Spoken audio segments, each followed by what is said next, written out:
you would think with all this information and knowledge that I've got that I would feel empowered and better off, but instead I really feel...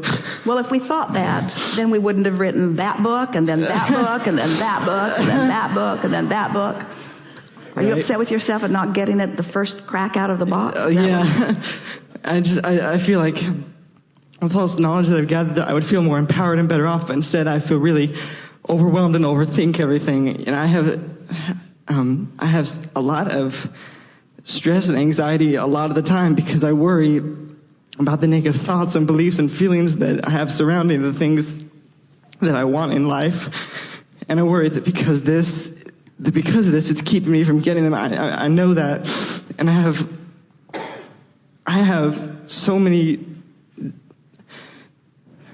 dreams and things that I want to experience and have, but I feel really frozen with fear of them not coming true. And I feel like if I don't believe 100% and know that they'll come true and feel good all the time when I think about them, that there's no point in trying or going for anything because of my negative thoughts and beliefs are keeping me from getting it. And it's frustrating because I try really hard. I try really hard to feel good and think positive and feel like there's always that voice inside me that's determined to keep me from being happy, that voice that's constantly comparing me to other people and doubting and worrying and criticizing and overthinking everything that I do and think. And I want so bad to just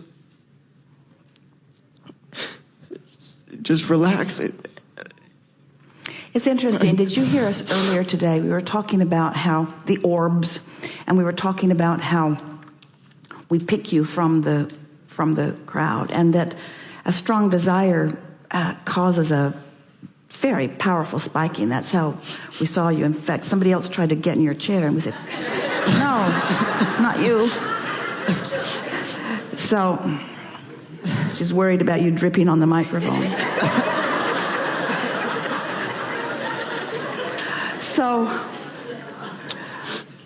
as we saw you, the energy of your desire, even though you are a bit as you've described, in that you are worrying about things, so there is a strong tug of war, which is evidenced by the way you're feeling and even about the way that you were reading there. But the desire is so strong that it will prevail. It's wonderful to see such powerful desire so early in life. And that's the most significant thing that we want to say to you.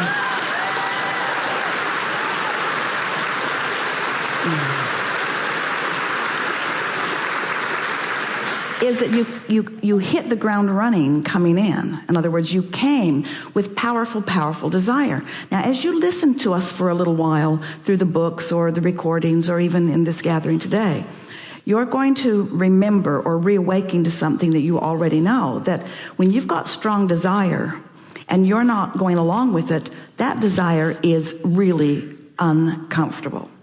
And yet, you, and we do it too, are making a bigger deal than we want to out of not going along with it, because the not going along with it is just a byproduct, really, of the environment in which you've been living. It isn't that. Someone said to us they were concerned about their teenager and really wanted to protect their child from experiences that they had found to be unpleasant when they were young, and wanted us to help them find a way to guide the child so that they didn't have to feel any of this angst and stuff that you're feeling. And we said, we wouldn't help you if we could, because we know that in all of that discomfort, this is the time that you're putting big time stuff into your vortex. And sometimes powerful energies come into physical form intending to understand and teach through the clarity of their example in a very powerful way. And when that happens, at early ages, they scrutinize life in a more detailed way than most anybody does. finding more problems and therefore putting more solutions, finding more questions and therefore putting more answers. And that's precisely what's going on with you. You have, at an earlier age than we nearly ever acknowledge. We're not going to say you're the one and only or that you are the absolute exception, but you have put more into your vortex at this early age of your life than almost anybody that you will ever meet. And now you're feeling the pull of not being able to just at the drop of the hat go right in there, but you need some life experience in order to work your way in. So you didn't ask for a feathered nest, and you didn't understand for complete understanding, because if you'd come forth into this physical body knowing everything in the way that you're coming to know it even now, you wouldn't have put nearly as much into your vortex, and there wouldn't be nearly as much wonderful things that are going to evolve for you as you're moving through life experience. So everything that you're feeling here, we could boil it down to just a handful of statements that go like this. I wanted in a very powerful way, exposed myself to enough contrast that, and in the process of that, I have come upon an inordinate amount of self-doubt. And the reason that I have an inordinate amount of self-doubt is because I have a vortex that is so progressive with so many wonderful things. And when I catch up with it, and I will, I'm going to soar really far, really fast at a really young age. It's sort of like just compressing things so that a lot more happens fast. You get a sense of what we're talking about? Mm-hmm. Now, let's get to the details of what you can do about it, because we found you articulate, and we know that you have the ability to think and focus. But we also know that you're like almost everybody else that you'll ever meet, where you let what is train your vibration. And what's happening, do you know this planet on which you are living? It is so screwy these days. There are so many people focused upon so many things that just are not as you know it to be. So we're going to tell you why you're feeling such intensity. And you're going to like this. So just relax and hear this. It's not about you since you got here. It's about you before you got here. So it'll help you understand some things. So everyone's running around exploring life, knowing what they don't want, knowing what they do want. And they're creating these vortices that we've been talking about. So you have a vortex, and you have one, and you have one, you all have one. But there's also this collective consciousness. There's this vortex that is the vortex that is culminating as a result of all that's been lived. Now, that vortex is what humans will experience as future experience, but it's the now reality of what is source, or of what man wants to call God or non-physical. It's this culmination of desire. It's the eternal energy that supports everything that's coming. And it's from this pool of energy that new energies are being born. So it's all that knowledge that has culminated, and all that goodness, the best of everything that has culminated, that is the energy from which you came. So you came as a powerful teacher with all of that energy into an environment that is bickering about just about everything. Nobody likes anybody very much anywhere anymore, it seems like. So it's no wonder it's a little hard to take, because you come from all of this knowing of all of this well-being.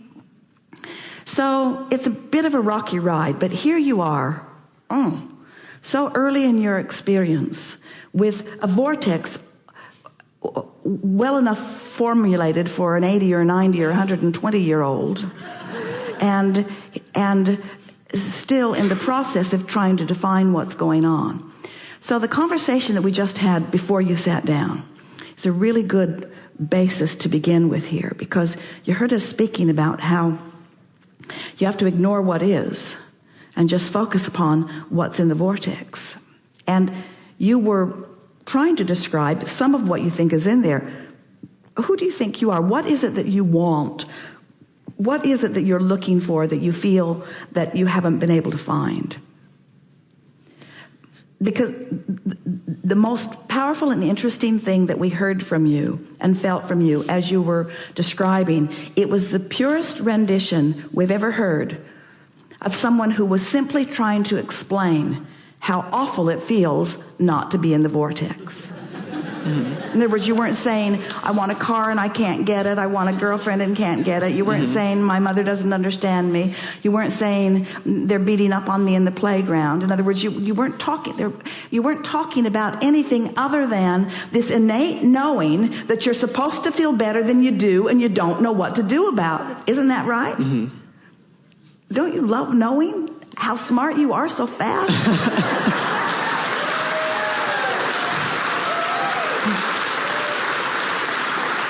Because these old guys, because almost everyone else, in other words, by the time we meet most people, they've settled in to wanting something other than alignment. And so we have to start way.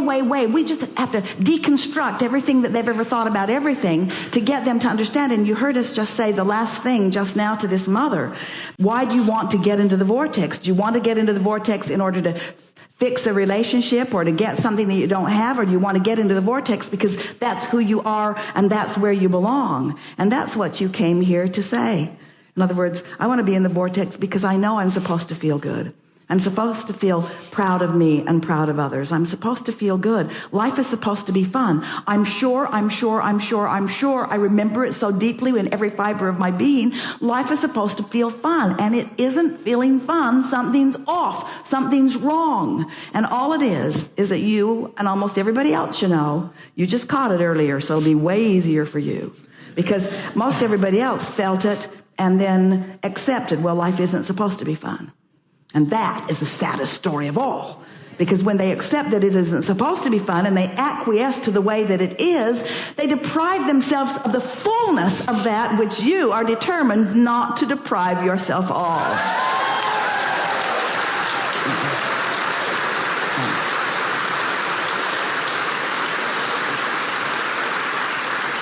So what you do, you just do it a little bit at a time. You catch yourself in the vortex and then you milk it. And you think about, what is it that feels good about this? And you just play it over and over in your mind. And when you find something that doesn't feel good, you do your best to try to ignore it. And you say things to yourself like, there's nothing wrong with me. I'm just more understanding of emotions. I'm feeling my guidance system in a stronger way. My guidance system is going to serve me earlier and younger than almost anybody else. And I'm going to get a handle on this. In fact, I've already got a handle on it. And then just what Esther does, because Esther has found herself really, really sensitive to energy. And like you, when she thinks about something, even if it's something that is a reality that normally she might think she needs to do something about, it's painful to focus upon it.